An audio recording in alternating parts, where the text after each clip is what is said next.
Abran su Biblia en Hebreos capítulo 3. Perdón, sí, Hebreos capítulo 3, versículos 7 al 19, justamente como leyó el hermano Hans. Y en la semana ahí me cabeceaba un poco cómo dividir este sermón o este pasaje, porque en realidad es toda una unidad de pensamiento del versículo 7 al versículo 19. Después vamos a tener la proyección, ¿cierto?, con el power y todo, del versículo 7 al 19. Y al menos este pasaje se centra, la exhortación se centra en los versículos 12 al 14. Los demás tienen que ver con antecedentes que el autor de Hebreos pone, ¿cierto?, en conocimiento de la audiencia, que eran especialmente judíos, ¿cierto? Y tiene mucho que ver lo que va a citar él, va a recordar la historia y especialmente para ellos les va a recordar su historia nacional en cuanto a hechos que sucedieron. Hay tres, entonces, digamos así, divisiones generales. Hay una advertencia, ¿cierto?, y lo encontramos en el versículo 7 al 8.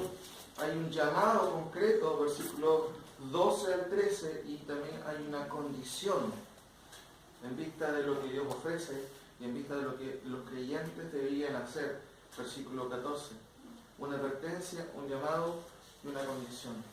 Pero hay un antecedente que quiere poner el autor, ¿cierto?, de por medio para exponer y para usar, ¿cierto?, como argumento y exhortar a los hermanos creyentes que estaban acá en Hebreos, ¿cierto?, dicho de otra manera, que es escrito hacia hebreos, judíos, que estaban dudando, ya sabemos de eso, de la superioridad de Cristo, y el autor va a exhortarle.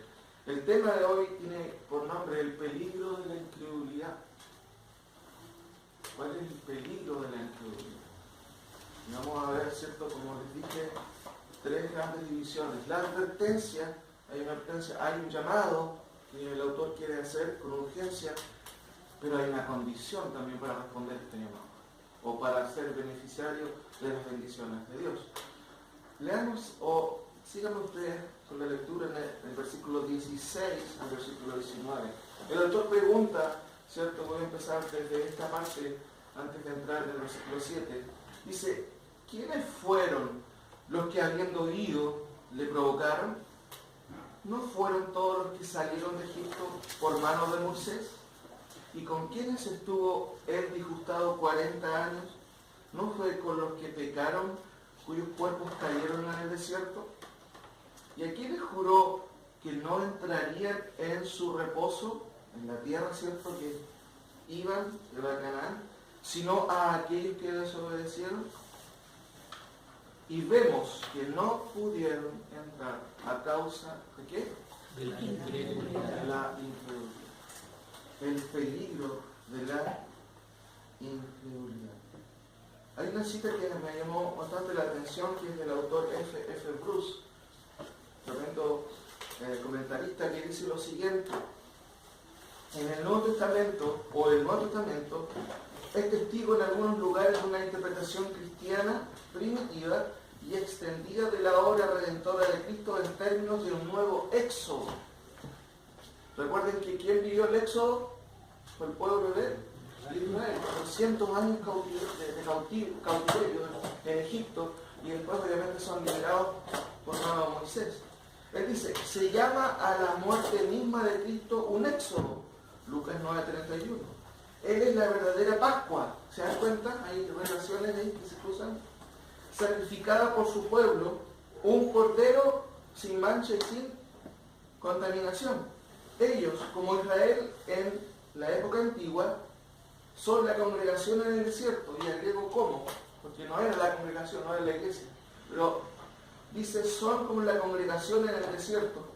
Su bautismo en Cristo es el antiguo antetipo del pasaje de Israel a través del Mar Rojo. La alimentación sacramental por la fe en él es el antetipo de la alimentación de Israel con el maná y el agua de la roca. Cristo es la roca viva, es su guía a través del desierto, es el descanso celestial que está delante de ellos, en la contrapartida de la Canaán terrenal, que era la meta de los israelitas. ¿Se dan cuenta cómo se cruzan de una u otra manera en Cristo lo que era la sombra del Antiguo Testamento, en Cristo es la realidad. Ahora, 1 Corintios 10, si me acompañan un poquito, 1 Corintios 10, también hay un pasaje que el apóstol Pablo alude con respecto a la historia de Israel.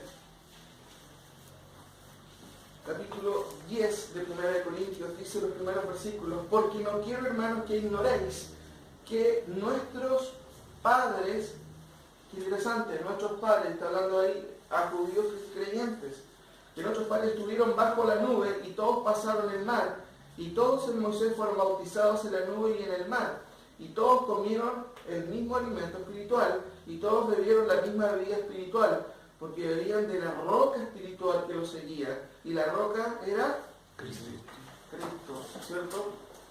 Pero de los más de ellos no se agradó Dios, por lo cual quedaron postrados en el desierto. El autor de Hebreos nos dice que no pudieron entrar a causa de la incredulidad. Pero fíjense lo que dice Pablo en el versículo 6 del capítulo 10. Mas estas cosas sucedieron, ¿cómo? ¿Para qué? Como ejemplo para nosotros, para que no codiciemos cosas malas como ellos lo hicieron, ni seamos idólatras como ellos lo hicieron. Si no está escrito, se sentó el pueblo a comer y a beber y se levantó a jugar. Ni forniquemos como algunos de ellos fornicaron y cayeron en un día 23.000. Ni tentemos al Señor como también algunos de ellos le tentaron y perecieron por las serpientes. Ni murmuremos como algunos de ellos murmuraron y perecieron por el destructor. Y estas cosas les acontecieron como ejemplo y están escritas para amonestarnos a nosotros y a quienes hemos alcanzado los fines de los siglos. Nada hay en la Escritura que no sea beneficioso para nosotros y para nuestra instrucción y para nuestra amonestación, mis queridos hermanos. Y acá esta mañana, ¿cierto? El autor de Hebreos nos quiere invitar a reconsiderar algunas cosas, porque evidentemente hay un peligro en lo que es la incredulidad. Versículo 7 dice lo siguiente: por lo cual, ¿cierto? Empieza refiriéndose a lo que ya ha dicho en todo el contexto. Por lo cual, como dice el Espíritu Santo, si oyeres hoy su voz, no endurezcáis vuestros corazones. Le dice a la nueva generación, a quienes son oyentes, ¿cierto? Y destinatarios de la iglesia, ¿cierto? Seguramente que está en algún lugar ahí en Asia, a hebreos, a un grupo de hebreos, ¿cierto?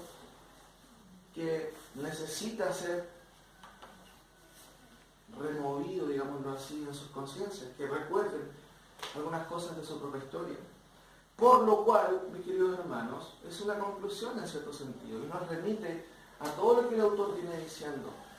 En otras palabras, el autor dice, en vista de las prerrogativas divinas del Hijo, que se exponen en el primer capítulo, en vista de la superioridad de Cristo sobre los ángeles, sobre Moisés, en vista de la urgencia de escuchar este mensaje, ¿cierto? Cuando dice, ¿cómo escaparemos si descuidamos una salvación tan grande, que es el mensaje de Cristo? En vista de la preocupación de Dios por el pecador, que siendo nada se fijó en nosotros, dice el autor, en vista de la expiación del Hijo por los hijos de Dios, ¿cierto? Que le dio el Padre al Hijo, en vista de la superioridad de Cristo, como hemos visto en la última lección, sobre Moisés. Bueno, entonces, en vista de toda esa información y evidencia, y si oyeren su voz, no endurezcáis vuestros corazones. El autor de Hebreos ofrece evidencias a los oyentes, ¿cierto? Le dicen, miren, este es Cristo, esto es lo que ha hecho, Él es el cumplimiento de las promesas, obedézcanle, síganle, no endurezcan sus corazones. Fíjense cómo dice, volviendo un poco al versículo 7, por lo cual, como dice, ¿quién dice? El Espíritu Santo. El Espíritu Santo. Eso es muy interesante. Esta es una cita del Salmo 95. Vaya ahí por un momento, Salmo 95. Es un pasaje que está dividido en dos partes. La primera parte tiene que ver con alabanza, pero la segunda parte tiene que ver con la exhortación que hace Dios al pueblo.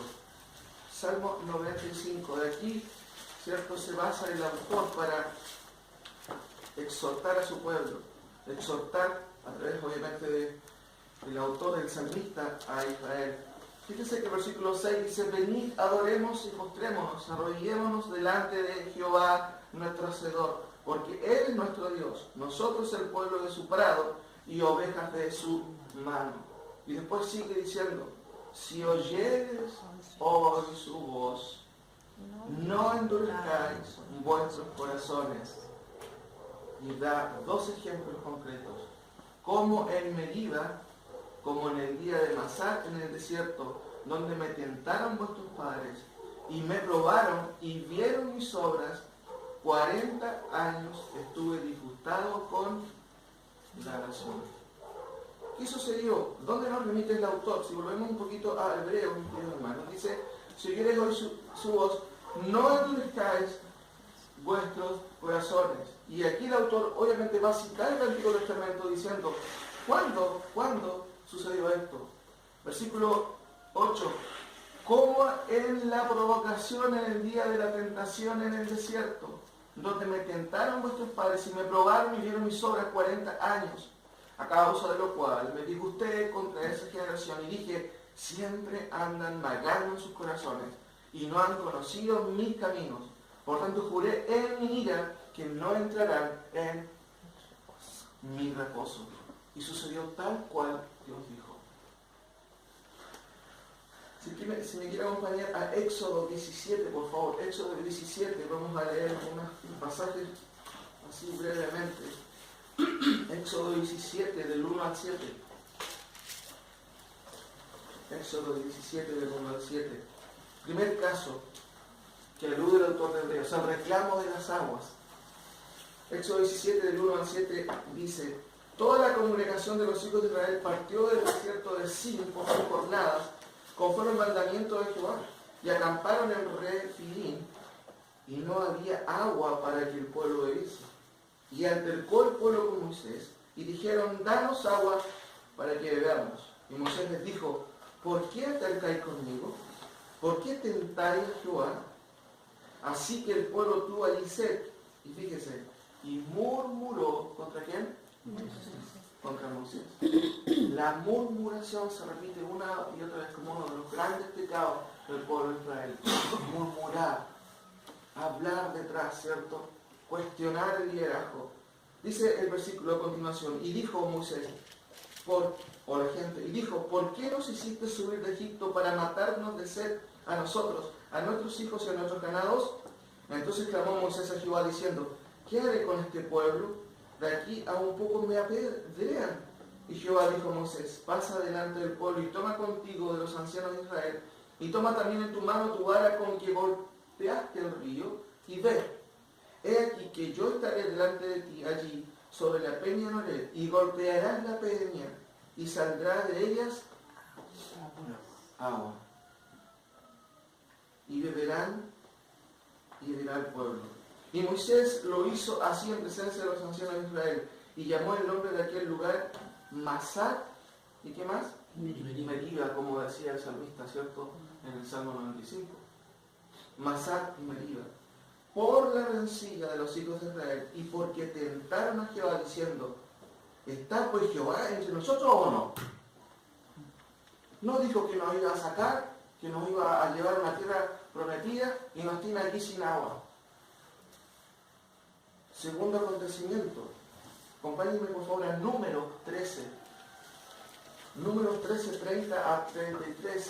Es el hecho que alude el autor de Hebreos para recordarles justamente a sus oyentes contemporáneos el antecedente fatal de la desobediencia del pueblo de Dios. Números, ¿cierto? 10, 30, 31 tiene que ver con los espías cuando vuelven y traen el informe, evidentemente, el informe a Moisés.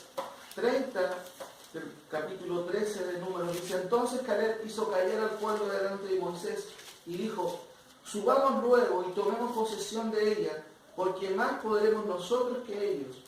Más los varones que subieron con él dijeron: no podremos subir contra aquel pueblo, porque es más fuerte que nosotros. Y hablaron mal entre los hijos de Israel de la tierra que habían reconocido, diciendo: la tierra por donde pasamos para reconocer es tierra que traga a sus moradores. Y todo el pueblo que vimos en medio de ella son hombres de grande estatura. También vimos allí gigantes, hijos de Anak, raza de los gigantes, y éramos nosotros, a nuestro parecer, como langostas, y así les parecíamos a ellos. Mira lo que dice a continuación en el capítulo 14.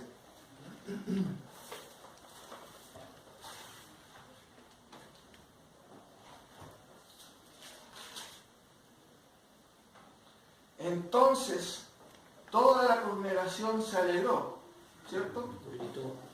Gritó y dio voces, y el pueblo lloró aquella noche. ¿Y qué más hicieron según el versículo 2? Se quejaron contra Moisés y contra Aarón, todos los hijos de Israel, y les dijo toda la multitud: ojalá muriéramos en la tierra de Egipto o en este desierto, ojalá muriéramos. Dos acontecimientos que el autor de Hebreos trata, ¿cierto? Y saca a colación y claramente menciona la provocación y la tentación que el pueblo hizo en contra del Señor. Esto trajo como consecuencia un juicio, mis queridos hermanos. Números 14:11 dice: y Jehová dijo a Moisés: ¿hasta cuándo me ha de irritar este pueblo? ¿Hasta cuándo no me creerán con todas las señales que he hecho en medio de ellos? Números 14, si siguen ahí, el versículo 27 al 31 dice lo siguiente: ¿hasta cuándo oiré esta depravada multitud que murmura contra mí? Las querellas de los hijos de Israel que de mí se quejan. Diles: vivo yo, dice Jehová, que según habéis hablado a mis oídos, así yo con vosotros haré. En este desierto caerán muchos cuerpos, todo el número de los que fueron contados de entre vosotros, de 20 años arriba, los cuales han murmurado contra mí. Vosotros a la verdad no entraréis en la tierra, por la cual alcé mi mano y juré que os haría habitar en ella, exceptuando a Caleb, hijo de Jefone, y a quién más? A Josué, ¿cierto? Hijo de Nun. Pero a vuestros niños, de los cuales dijiste que serían por presa, yo los introduciré, y ellos conocerán la tierra que vosotros despreciasteis. Todo por causa de qué cosa? Murmuración, pero esencialmente de la incredulidad. El versículo 10 dice, volvamos a Hebreos, mis queridos hermanos, lo leo 3. Vuelvo a leer desde el 8. Si oyeres hoy su voz, ¿cierto? Es como una, digamos así, una segunda exclamación del Espíritu Santo. Recuerden que ese es el Espíritu Santo ahora que está hablando a los oyentes contemporáneos, judíos contemporáneos. Si oyeres hoy su voz, no endurezcáis vuestros corazones como lo hicieron sus padres.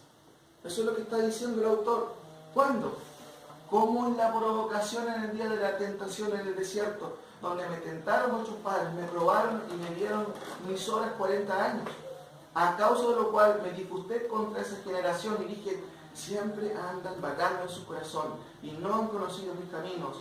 Resultado, por tanto, juré en mi ira que no entrarán en mi reposo. ¿Y qué sucedió? Eso sucedió. No entraron en el reposo. No entraron a la tierra de Canaán. Incluso, ¿saben qué? Moisés tampoco entró. ¿Se acuerdan por qué? Porque cuando tenía que hablar en la roca, golpeó a la roca. Eso nos muestra, hermanos, que Dios es un Dios, ¿cierto?, que no puedo o no puedo pasar por alto lo que ellos dicen. Aún el propio Moisés, uno diría, el gran hombre de Dios que usó, no entró a la tierra prometida. Pero el enfoque está dado aquí en relación al pueblo de Israel que desobedeció, murmuró y finalmente no creyó a lo que Dios dijo. Dije que esta reflexión se basa en tres al menos aspectos que se encuentran en los versículos 12 al 14. Tenemos una advertencia, ¿cierto?, un llamado y una condición. La advertencia, ¿cierto?, es: si oyeres hoy su voz, no endurezcáis nuestros corazones. Es un llamado para nosotros, mis queridos hermanos. No endurezcamos nuestros corazones. Más adelante vamos a ver cuál es la idea de ello. Ahora, en segunda instancia, ¿cuál es el llamado que el autor está haciendo aquí? ¿Cuál es el llamado, mis queridos hermanos? Versículos 12 y 13 encontramos el llamado. El primero dice: mirad, ¿cierto? Que está en el modo imperativo. Mirad, hermanos, que no haya en ninguno de vosotros corazón malo de incredulidad para apartarse del Dios vivo. Segundo imperativo: antes bien, podría traducirse, si no por el contrario también, exhortaos los unos a los otros. ¿Se da cuenta que esa figura siempre se repite en el Nuevo Testamento? Que la labor de consejería no necesariamente es únicamente de quién, o del anciano. Es un llamado para todos nosotros, nos exhortemos unos a otros. Y acá en el contexto está diciendo: antes bien, exhortados los unos a los otros cada día, entre tanto que se dice hoy, ¿cierto?, para que ninguno de vosotros se endurezca por el engaño del pecado. ¿de qué cosa? Del pecado. Del pecado. El primero es un imperativo particular: mirad, ¿cierto? Hermanos, que no haya en ninguno de vosotros corazón malo.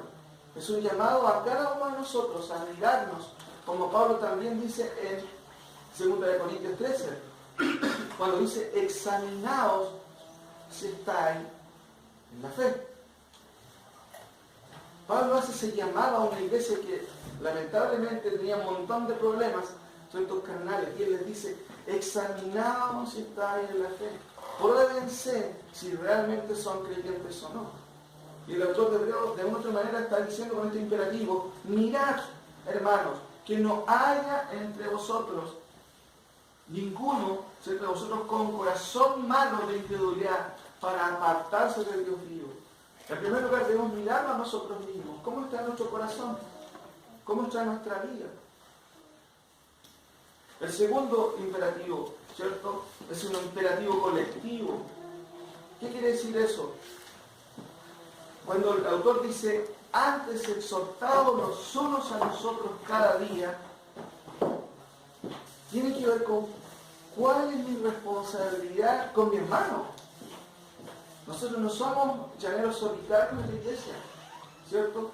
De una u otra manera, por eso nos llamamos hermanos, y el autor de Hebreos usa también ese nombre. Hablan a los hermanos, pero nosotros también, mis queridos hermanos, debemos exhortarnos los unos a los otros. No es solamente una tarea particular del pastor.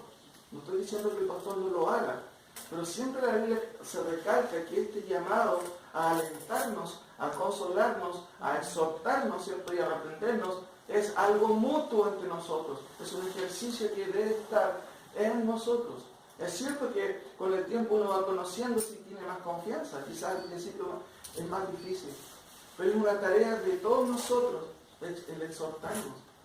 El versículo 13 dice: antes, ¿cierto?, exhortándonos o exhortados los unos a los otros cada día, entre tanto que se dice hoy, para que ninguno de vosotros se endurezca por el engaño del pecado. Ahora, este es el llamado: mirad, ¿cierto?, y exhortados los unos a los otros. Ahora, ¿a qué se refiere el autor?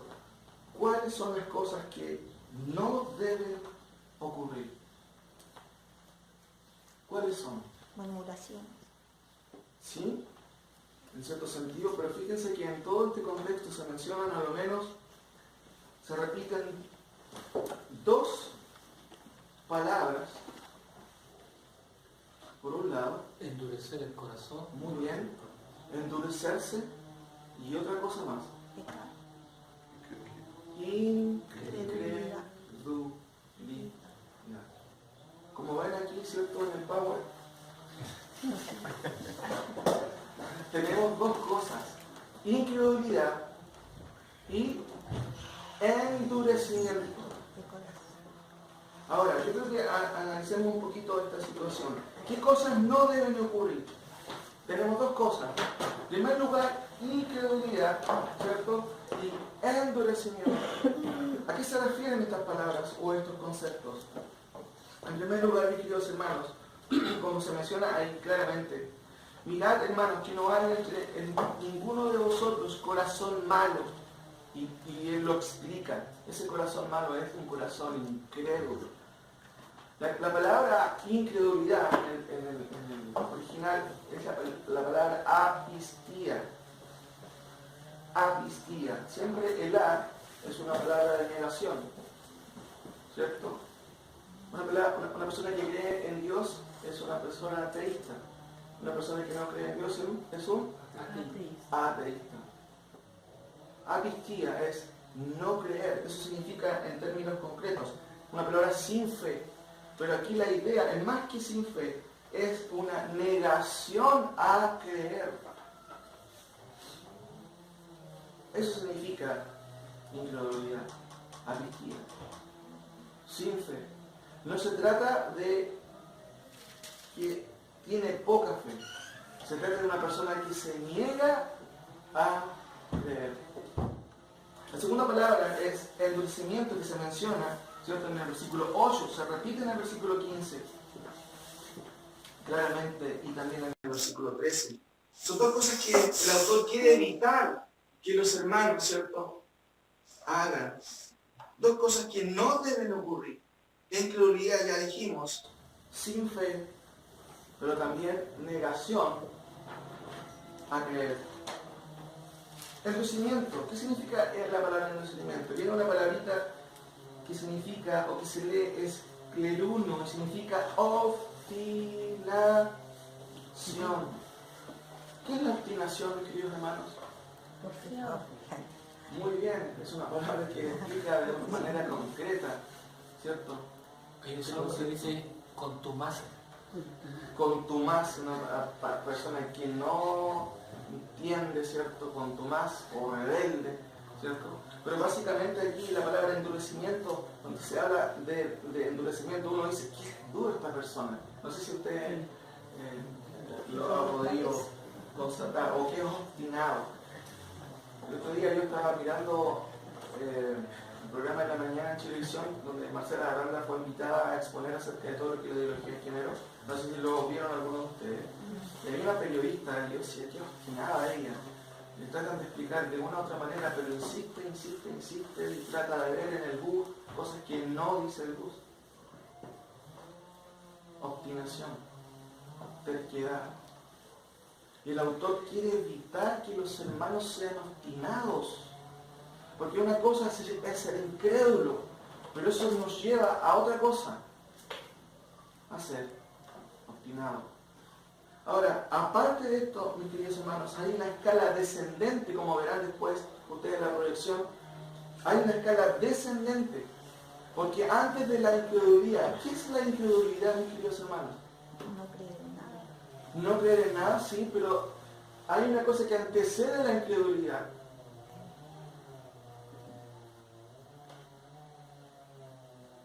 Denme un sinónimo de incredulidad. Incredulidad es un estado, pero hay una escalafón anterior a la incredulidad. ¿Saben cuál es? Es la desconfianza.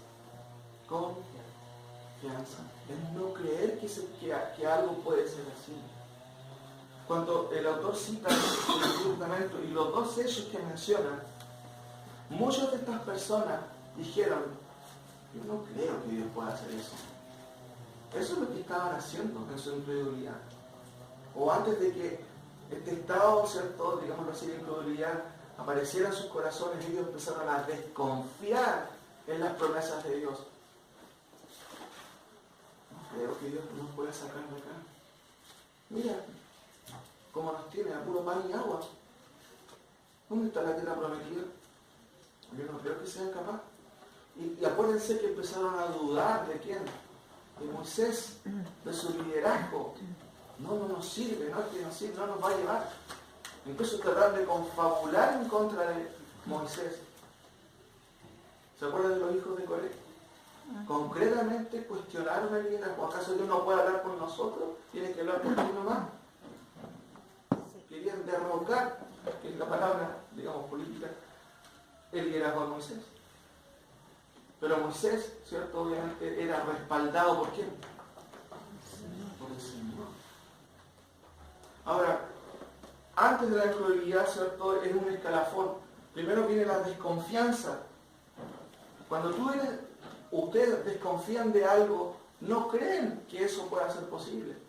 Pero en el contexto, hermanos, la desconfianza es no dar crédito, en este contexto, es no dar crédito a quien merece todo el crédito que podríamos dar. ¿Dios es confiable? Confiar en Él, entonces, es lo mejor que podemos hacer. Desconfiar en Él, ¿qué es entonces? Hermano, es pecado. No creer en Dios es pecado literalmente. Por eso que Juan en Juan 16 dice que el Espíritu Santo va a convencer de pecado, de juicio, ¿cierto? Y de incredulidad. Porque también la incredulidad es un pecado, no creer a quien deberíamos creer, a quien es confiable. Nosotros podemos fallar entre nosotros, ¿cierto? Pero Dios falla. No. Jamás falla. Sus promesas son fieles. ¿Cómo podemos desconfiar de Dios? Y eso, lamentablemente, mis queridos hermanos, sucede a veces. Cuando vemos a personas echándole la culpa a Dios por su situación. No sé si ha escuchado usted eso. Es típico. Es típico del mundo secular. Si Dios existiera, nos estuviera ocurriendo esto. Y a veces nos encontramos en nuestras iglesias con personas que le echan la culpa a Dios por su situación. Lo mismo que sucedió aquí con el pueblo de Israel. Me pasa esto porque Dios permitió eso. Cuando Dios merece todo de nosotros, todo el crédito lo merece Dios. Desconfiar de Dios es no confiar en que Él puede hacer lo mejor. Aunque uno pase por dificultades. Recuerden, el salmista dice que aunque pase por valles de sombra de muerte, no teneré mal alguno. ¿Por qué? ¿Por qué razón? Porque tú estarás conmigo. Tu vara y tu callado me infundirán aliento. ¿Se dan cuenta de la confianza del salmista? A pesar del conflicto, él nunca dudó de Dios. Pero estas personas, ¿cierto?, dudaron de Dios. Dijeron, no creemos que Él pueda realizar eso. Dudaron del poder de Dios. Y lo peor, hermano, es que ellos habían visto los milagros tremendos, portentos que Dios había hecho. Por eso, hermanos, los milagros no son un sinónimo de que va a haber un avivamiento o que la gente va a cambiar. No. Estas personas vieron los tremendos milagros. Aún así, dudaron de Dios. Por eso es que antes de la incredulidad viene la desconfianza. No creer. Eso ya es un pecado. Viene la incredulidad. Después de la incredulidad viene otra cosa, que es la infidelidad. Siempre está asociado la incredulidad en el Nuevo Testamento con la infidelidad. De hecho, uno busca en un diccionario, ¿cierto?, el concepto de no creer, ¿cierto?, y siempre está asociado a la infidelidad, que también tiene que ver con la deslealtad. Ser desleal. ¿Significa que vamos en un escalafón descendente, cayendo? Primero, ¿cierto?, como verán ustedes cuando el recuadro, desconfianza. Después de eso se manifiesta en un estado de incredulidad. No, yo no creo, soy escéptico, como dicen algunos. Incredulidad. Después de eso viene obviamente la infidelidad. infidelidad, ser desleal a quien merece toda mi confianza. Cuando yo no creo en que Dios pueda hacer lo que Él, cierto, en sus promesas nos enseña, soy desleal, soy infiel. ¿Con quién no debería serlo? Sin embargo, llegamos a otro escalafón descendente y ya lo hemos mencionado, el endurecimiento. Hay gente que ha escuchado al Señor, ha escuchado su palabra, pero no quiere seguir al Señor. ¿Por qué razón, mis queridos hermanos? Muchas veces no es por un tema de que nadie le entiende, es porque la iglesia no lo toma en cuenta, o porque el pastor no lo ha ido a ver. Es simplemente porque hay una desconfianza y incredulidad. Y por eso su corazón después empieza a endurecerse. Y no hay quien saque a esa persona de esa posición. Por eso, hermanos, que el autor está tan preocupado y dice, si oyeres hoy su voz, ¿qué está diciendo el autor? Si oyeres su palabra, no endurezcáis vuestros corazones, no se pongan obstinados con lo que el Señor está enseñando, con lo que el Señor está revelando. Ahora, ¿qué viene después del endurecimiento? Fíjense que hay un escalafón: desconfianza, incredulidad. Pues de eso viene la infidelidad. Si soy incrédulo, no soy fiel al Señor. Soy irregular. Si soy infiel o soy infiel a Dios, obviamente después viene la exhortación. Pero hermano, ¿qué pasa? ¿Por qué tú esto acá? No, porque lo que pasa es que esto, corazón duro. Pasa el tiempo y más duro el corazón se pone. Y después de eso viene otra cosa, mis queridos hermanos. Viene la apostasía. Miren lo que dice el versículo 12. Mirad, hermanos, que no haya en ninguno de vosotros corazón malo de incredulidad. ¿Para qué cosa? Para apartarse del Dios vivo. Para apartarse del Dios vivo. Para apartarse del Dios vivo. La palabra apartarse literalmente tiene que ver con abandonar la fe. Ustedes saben que la palabra apostasía está construida por dos palabritas. Apo, que es un prefijo que significa fuera de, ¿cierto? Y estasis, que habla de estado o de estar parado en un lugar. Apo es como salirse de. Y ahí algunos diccionarios lo traducen como rebeldía.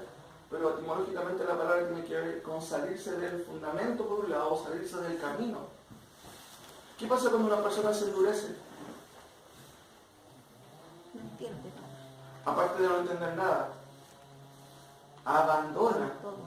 lo que dijo en algún momento creer, abandona la fe, deja de congregarse, no le interesa. Tú lo llamas, insiste en que él vuelva a los caminos, pero ya como tiene un corazón duro, ha tomado una decisión y simplemente ha caído en una apostasía. Hermanos, ¿cuál es el peligro de una persona que se endurece? De acuerdo a lo que estamos viendo. No solamente que abandona el camino, ¿cuál es el peligro de acuerdo a lo que estamos viendo aquí en este pasaje? No está pecando. Muy bien, no ingresar al reino de Dios. En términos concretos, históricamente, ¿qué le sucedió a los que endurecieron su corazón y no creyeron? Quedaron fuera de la tierra prometida. Fíjense lo que dice el versículo 10 al final, o el 11, perdón. Por tanto, de acuerdo a toda esta situación que sucedió, dice Dios, juré en mi ira que no entrarán en mi reposo. ¿Entraron en el reposo? No entraron. Por eso que el autor está tan preocupado, mis queridos hermanos, que está diciendo, si oyeres hoy su voz, ¿qué cosa? Dice el oyente ahí. Bueno, todas las prerrogativas de Cristo, porque ahora no es la tierra de Canaán, ahora es Cristo en quien debemos confiar. Y como vamos a ver más adelante, el autor va a expandir y va a contextualizar este reposo. El reposo en el Antiguo Testamento era entrar a ese lugar, pero el reposo de hoy es estar en Cristo. Por eso que al final vino un juicio de parte de Dios, un castigo. Hermanos, y el peor castigo aquí no solamente no entrar en el reposo, en este caso en el reposo de Cristo, como veremos más adelante. El reposo es que después de que yo desconfío, caigo en la incredulidad, en la infidelidad, en el endurecimiento de mi corazón, en el abandono, ¿cierto?, de lo que dije alguna vez creer, y posteriormente en el juicio. Se me invita a creer. El contexto dice, no sean incrédulos.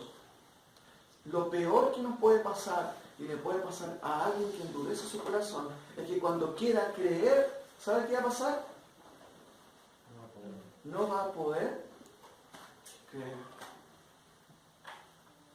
Y eso es juicio de Dios.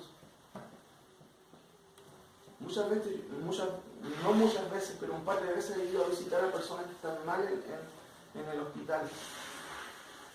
Y postrados en la cama son los creyentes más consagrados que puede haber.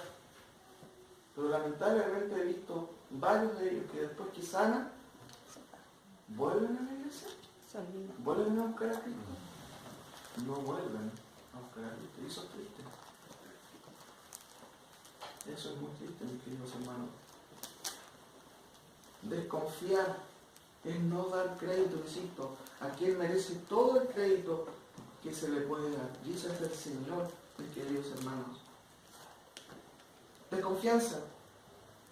Eso es tener un corazón malo. ¿Y por qué corazón malo? ¿Cierto? Como veremos después en la proyección. Corazón malo. ¿Por qué corazón malo? Miren lo que dice en Números 14, 22 al 20. Vaya ahí por un momento, solamente.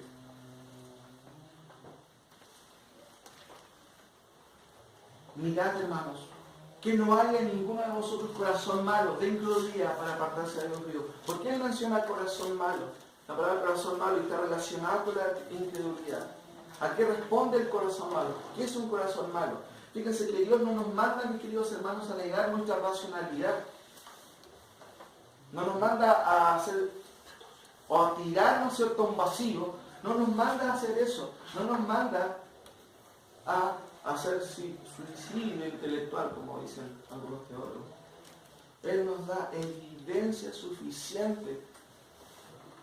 Nos da evidencia objetiva para creer que Él es confiable. Números 14, 22 dice, todos los que vieron mi gloria, ¿y qué más? Y mis señales que de hecho en Egipto y en el desierto hice, digámoslo así, y me han tentado, ¿ya cuántas veces? 10 veces, y no han oído mi voz.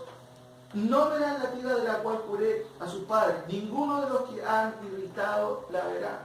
Hermanos, ¿dio a conocer su poder a ellos? ¿Vieron su poder? Sí. Podrían tener excusas, no, que yo no sé, yo no vi. Hermanos, vieron una y otra vez los milagros de Dios. Y al presente, el Señor, ¿cierto?, cuando Él nos dice, por lo cual, como dice el Espíritu Santo, si oyeres hoy su voz, ¿en cuanto a quién? En cuanto a Cristo, en cuanto a que Él es superior, en cuanto a que Él es el enviado de Dios, en cuanto a Él es el Mesías, es el Creador, es Dios mismo que nos ha salvado.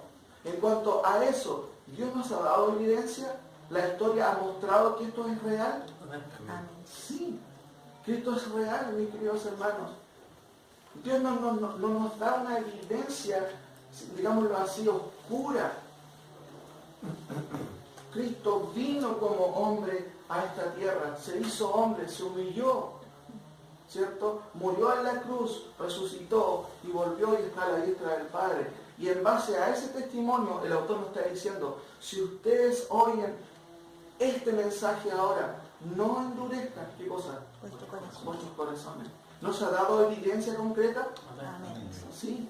Hermano, nuestra fe está basada en la palabra de Dios, que es la palabra de Cristo, de un hombre de Dios que se hizo carne, que vivió entre los hombres. Por eso es cuando decimos que nuestra fe es histórica, es porque fue real.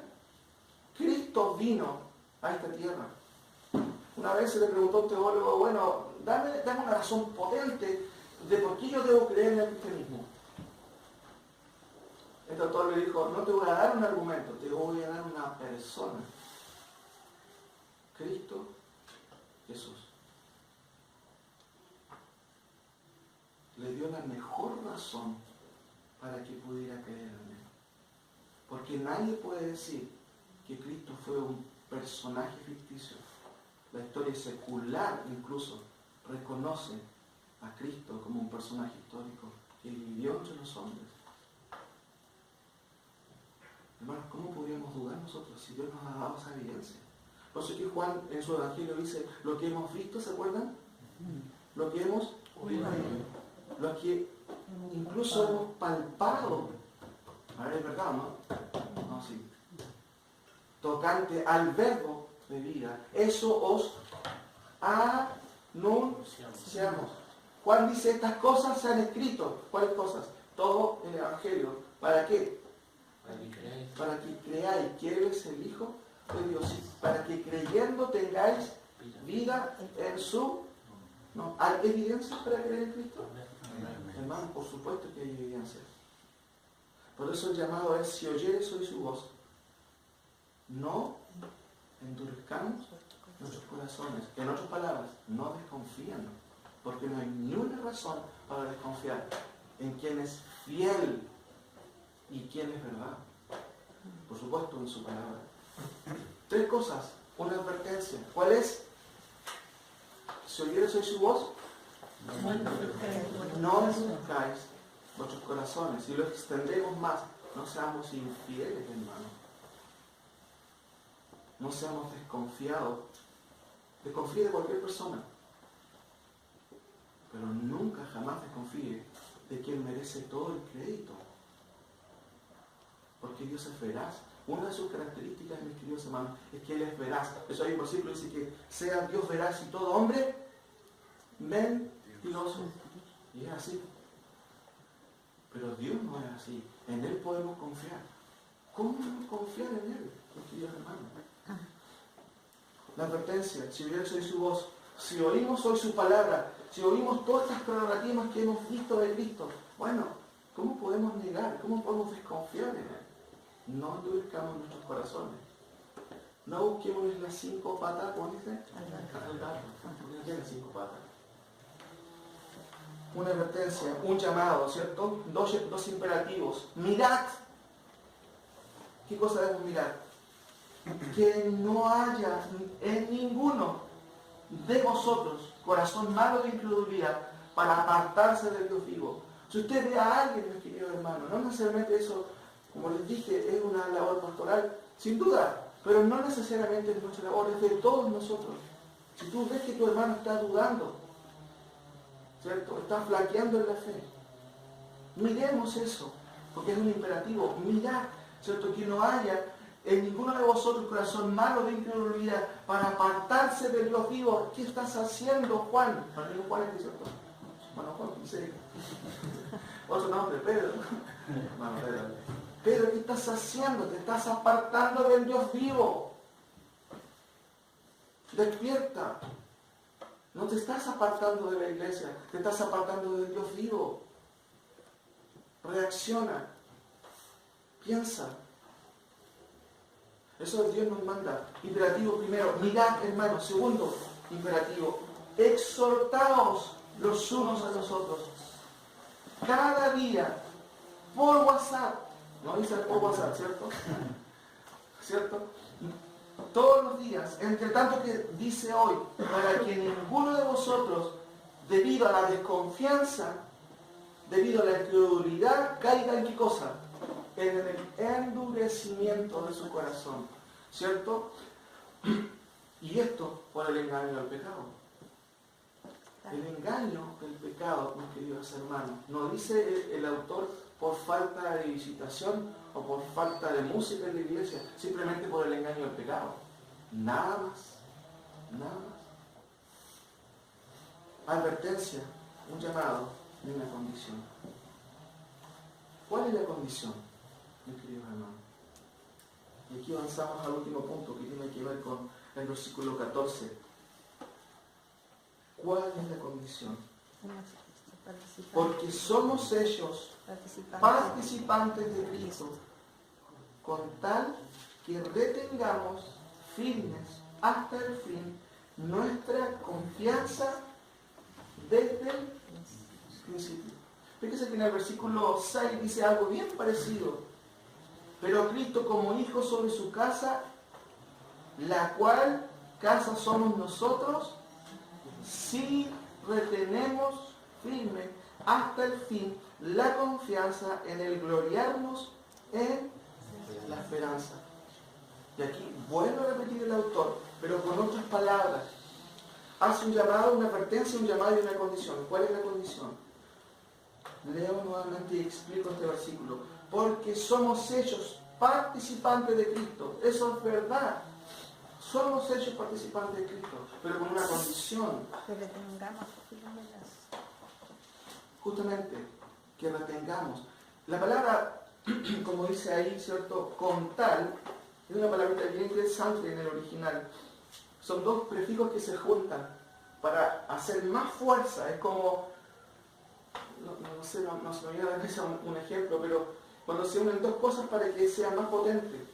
Ean, per, ean es un prefijo condicional, ¿cierto? Y per, de otra manera, viene del prefijo peri. En cuanto a, pero por eso se traduce, o debería traducirse también, si es que, porque somos hechos participantes de Cristo, si es que, y ahí viene una palabra, catejo, como verán todos ustedes ahí, si es que resguardamos, eso significa la palabra ahí, cuando se habla de, en el versículo de contar que retengamos, que otro sinónimo tiene que ver, si es que resguardamos firme hasta el fin nuestra confianza desde el principio. Lo tradujo, o se puede traducir de esta manera, porque se usan varias palabritas aquí muy interesantes.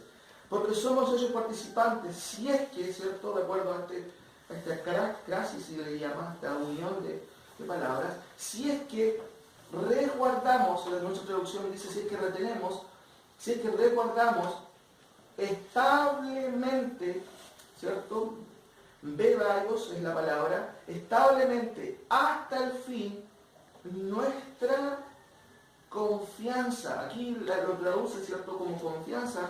La palabra es hupoestasis, muy parecido a apostasía, porque lo único que cambia es el prefijo. Apo es estar fuera de, estasia es como estar en un lugar parado. Apostasía es no estar en ese lugar, no estar en ese camino. Hupoestasis es estar firme en ese camino, por eso se traduce como confianza y habla de lugar, ¿cierto? Pero también se traduce como convicción. En otras palabras, el autor está diciendo, porque somos ellos participantes de Cristo, si es que resguardamos establemente hasta el fin nuestra convicción del principio. No, si yo te voy a seguir. No, sí, por supuesto, Cristo es el Salvador. No, yo sé que Cristo es el Mesías. Si dijimos en su principio que Cristo es el Salvador, que nuestro Señor, la evidencia, mis queridos hermanos, es que vamos a resguardar establemente hasta el fin de mi vida, hasta el fin de mis días, esa confianza. Porque si yo les pregunto a ustedes, ¿ustedes creen en Cristo? Pero la evidencia de eso, mis hermanos, es que al final de sus días ustedes van a seguir creyendo en ese Cristo. ¿Se acuerdan cuando vimos en el taller acerca de la fe? ¿Qué significa la fe? ¿Tú crees en Cristo? Sí, dice la gente. Y automáticamente llenamos una hoja, el vecino cree en Cristo. Cuando no es así. La fe real, mis queridos hermanos. ¿Se acuerdan que vimos que la fe real tiene que ver con un estado, no con una circunstancia de la fe? Juan siempre usa, y ha usado muchas veces el término, donde se usa mucho el término creer. Vamos a ir por un momento. Juan.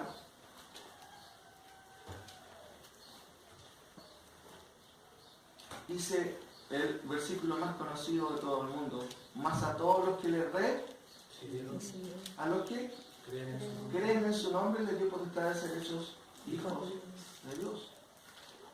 A los que crean, ¿se acuerdan que revela, y quizás aquí vuelvo a recordarles, el estado verbal habla de una acción continua. Por eso que el pastor José Trauman, ¿cierto? Él lo traduce en uno de sus libros acerca de gramática, dice que debería traducirse al que está creyendo en él. El modo indicativo siempre menciona una acción del presente que es real. Por ejemplo, vamos a Juan 3, 18, por favor. Juan 3, 18. El que en él cree no es condenado, pero el que no cree, ¿qué dice la Biblia? Ya ha sido condenado. Por ejemplo, en el 36 dice, el que cree en el Hijo tendrá vida, no, tiene vida eterna. Pero el que rehúsa creer en el Hijo no verá la vida, sino que la ira de Dios está sobre él. Y si usted sigue leyendo Juan, va a encontrar constantemente, ¿cierto?, el concepto de creer. Por ejemplo, en Juan capítulo 6, 35, Jesús dijo, yo soy el pan de vida, el que a mí viene nunca tendrá hambre, y el que en mí cree no tendrá sed, jamás. Por ejemplo, en el versículo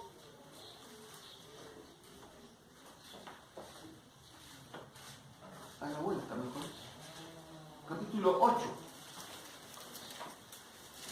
versículo 30, hablando él estas cosas, muchos creyeron en él. Pero miren lo que dice Jesús. Dijo entonces Jesús a los judíos que habían creído en él, si vosotros permaneciereis en mi palabra, seréis verdaderamente mis. ¿A quién le está diciendo eso? A personas que habían creído en él. ¿Ustedes creyeron? Bien. Si ustedes creen de verdad en mí, ustedes van a permanecer en mí. Eso es lo que está diciendo, queridos hermanos. Volviendo un poco a Hebreos. Porque somos ellos participantes de Cristo, con tal que retengamos firme hasta el fin nuestra confianza del principio. 3 conclusiones que podemos sacar en términos generales. Primero, se nos hace un llamado claro, ¿cierto?, a los hermanos ahí que están escuchando, pero eso también es para nosotros, evidentemente. El primero, ¿cuál es? Y es clarísimo en todo este pasaje. Si oyéremos hoy su voz, no endurezcamos nuestros corazones. No desconfíen, mis queridos hermanos, del que menos debemos desconfiar. ¿Quién es ese?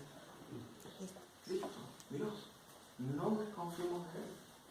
No nos pongamos duros, ¿cierto? La segunda situación es el versículo 14. Porque somos ellos participantes de Cristo, con tal, ¿cierto?, o si es que resguardamos establemente hasta el fin nuestra confianza. Este es un llamado a que si realmente creímos en Cristo, bueno, eso se va a evidenciar, mis hermanos, en una fe estable, no ambigua, ni relativa. Un día sí, un día no.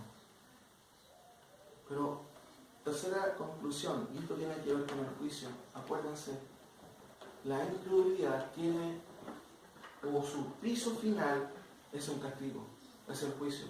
El castigo para los israelitas fue no entrar en el reposo. Pero el castigo para nosotros es terrible.